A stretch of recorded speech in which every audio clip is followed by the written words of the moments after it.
Respiratory system of human के अंदर अब हम आगे पढ़ेंगे कि फेफड़ों का श्वसन संबंधी आयतन, रिलेशंस ऑफ रेस्पिरेटरी वॉल्यूम। श्वसन संबंधित जो आयतन होते हैं, यानी हम कहेंगे कि फेफड़ों के अंदर जो वॉल्यूम होती है, कितनी वो किस अवस्था में कितनी गैसों को भरते हैं वगैरह क्या करते हैं, और इस यानी हम कहेंगे सामान्य फेफड़ों की जो क्रियाएं होती हैं उनको मापने के लिए, जैसे कितनी गैस अंदर ले रहे हैं, कितनी छोड़ रहे हैं, कितनी अंदर रह रही है वगैरह, तो उनको हम क्या कहेंगे, और इसको मापने के लिए स्पाइरोमीटर का प्रयोग किया जाता है। स्पाइरोमीटर श्वसन आयतन जो है या फेफड़ों का जो आयतन है उसको मापने के लिए किया जाता है। इसमें हम 4 प्रकार के आयतन पढ़ते हैं, 4 प्रकार के आयतन पढ़ते हैं, वॉल्यूम पढ़ते हैं, जिसमें पहला है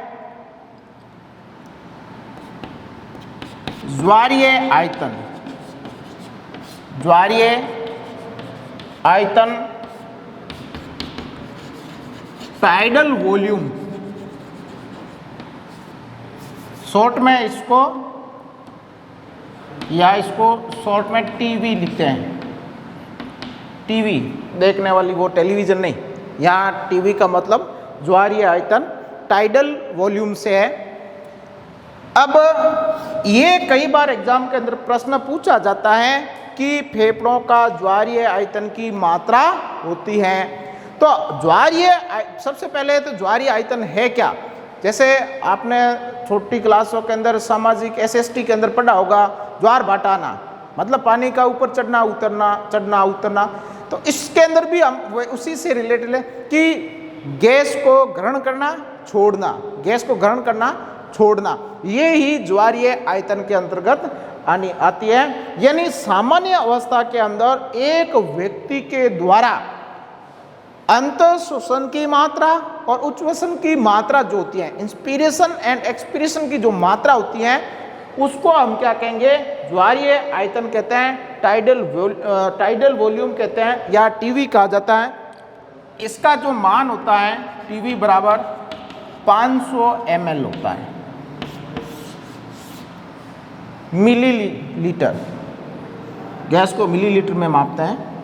तो यहाँ पर हम कहेंगे ज्वारीय आयतन, टाइडल वॉल्यूम जो होती है, टीवी जो होती है, उसका माप होता है 500 ml। 500 ml लिया जाता है। उसके बाद में सेकंड है अंतः श्वसन आरक्षित आयतन। अंतः श्वसन आरक्षित आयतन,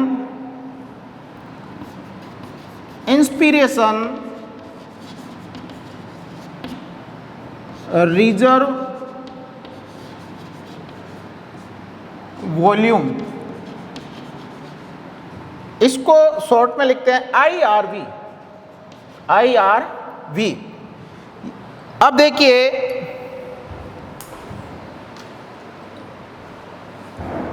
जो टाइडल वॉल्यूम होती है, ये टाइडल वॉल्यूम है वो सामान्य अवस्था के अंदर कितनी इंस्पिरेशन होती है, कितनी एक्सपिरेशन होती है, उसको यह निरूपित करता है।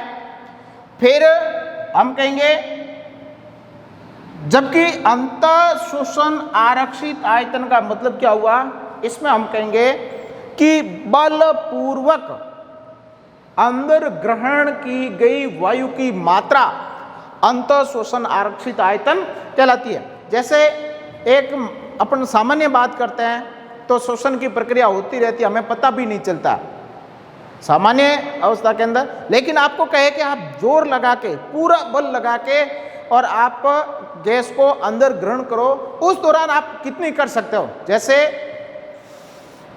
ये ये इस प्रकार हम क्रिया करते हैं तो हमें पता चलता है कि हम शोषण की प्रक्रिया कर रहे हैं, लेकिन सामान्य अवस्था के अंदर पता नहीं चलता। तो सामान्य अवस्था के अंदर जो हो रही होती है वो तो होती है ज्वारीय आयतन, टाइडल वॉल्यूम, लेकिन बलपूर्वक जो की गई होती है वो कहलाती है IRV। इसका मान होता है 3000 ml। यानी हम बलपूर्वक कितनी वायु को ग्रहण कर सकते हैं वो है हमारी 3000 ml। तीसरी जो है जो अपनी उच्चवसन आरक्षित आयतन,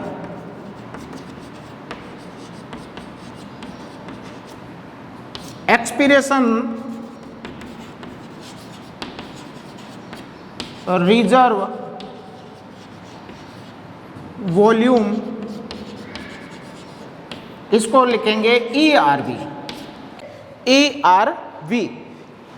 यानी उच्चवसन आरक्षित आयतन, जैसे ये थी इसका जस्ट उल्टा, ये तो बलपूर्वक अंदर ग्रहण की गई वायु की मात्रा, जबकि इसमें क्या होगा, बलपूर्वक बाहर की ओर छोड़ी गई वायु की जो मात्रा होती है उसको हम क्या कहेंगे, ERV कहते हैं, एक्सपीरेशन रिजर्व वॉल्यूम कहा जाता है। अब इसका जो मान होता है ERV का, ERV बराबर होता है 1100 ml। कितना होता है, 1100 ml। ये हम कहेंगे बलपूर्वक अपन निकाल सकते हैं। अब जैसे सामान्य अवस्था में आपको कहे कि एकदम गैस निकाला, बहुत ही कम निकाल पाएंगे, जबकि आपको बलपूर्वक अंदर लेने को कहे तो आप काफ़ी मात्रा में ले सकते हैं। तो इसमें डिफरेंस भी है। ये 3000 ml है, IRV का मान 3000 ml है, जबकि ERV का जो मान है वो 1100 ml। ये मान ध्यान रखना, इस मान के द्वारा ही आगे इसकी हम कैपेसिटी निकालते हैं। एक इस आयतन और होता है अवशिष्ट आयतन। अवशिष्ट आयतन, अवशिष्ट आयतन या इसको रेजिडुअल वॉल्यूम कहते हैं, RV कहते हैं, ठीक है। और RV का मान होता है 1200 ml। RV कितना होता है, 1200 ml। यानी हम कहेंगे अवशिष्ट आयतन का मतलब कि यह हमेशा फेफड़ों के अंदर ही आरक्षित रहती हैं, फेफड़ों के अंदर ही रहती हैं, इसको बाहर निकाला नहीं जा सकता। ये 1200 ml है, वो फेफड़ों के अंदर हमेशा रेजिडुअल के रूप में होती है, अवशिष्ट के रूप में होती है, अवशिष्ट के रूप में ही पाई जाती है, जिसको बाहर निकाला नहीं जा सकता है। तो ये मान ध्यान रखना, TV 500 ml, IRV 3000 ml, ERV 1100 ml और जो RV होती हैं वो 1200 ml होती हैं। तो हम कहेंगे फेफड़ों में अपन 4 प्रकार के आयतन पढ़ते हैं।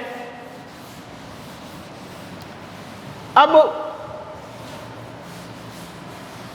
फेफड़ों की क्षमताएं अपन पढ़ेंगे कि टोटल जो इसकी क्षमताएं होती हैं, कैपेसिटीज जो होती हैं वो कैसे होती हैं। तो इसमें हम 5, कई किताबों में 4 प्रकार की क्षमताएं दे रखी है फेफड़ों की, कई किताबों में 5 भी प्रकार की दे रखी है। अब इसमें क्षमता के अंदर पढ़ते हैं, तो पहली है जैव क्षमता, विटल कैपेसिटी।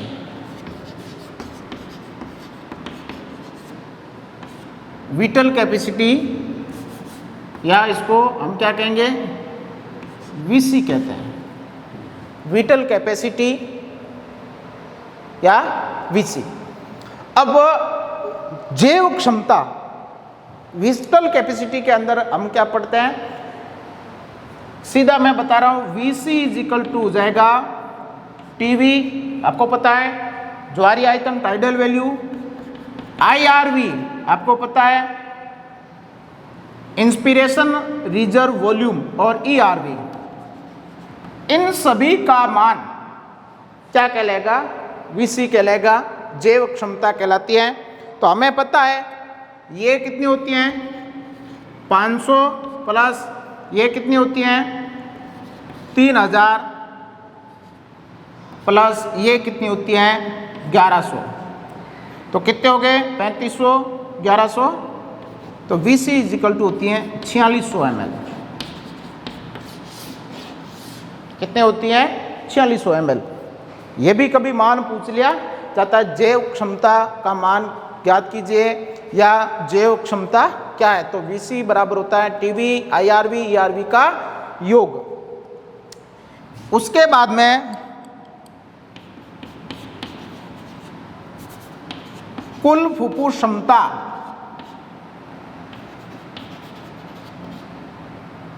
कुल फुफ्फुस क्षमता, टोटल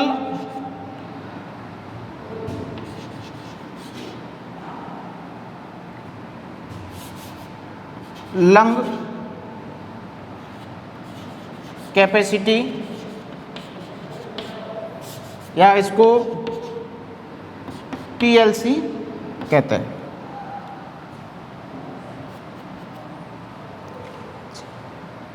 अब TLC का जो मान होता है TLC, तो इसको VC कौन सी 4600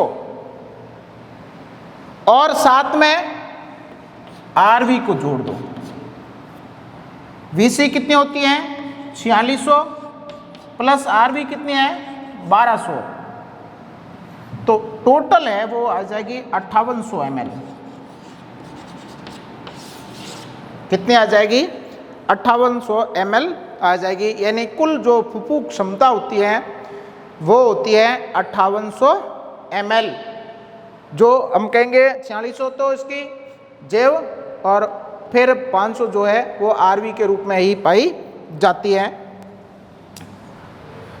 ये तो दो प्रकार की क्षमता हो गई। फिर है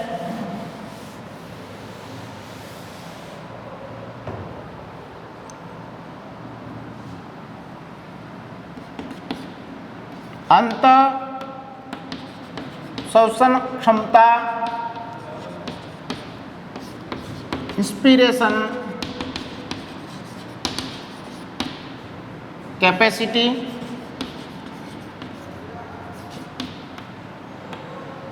IC।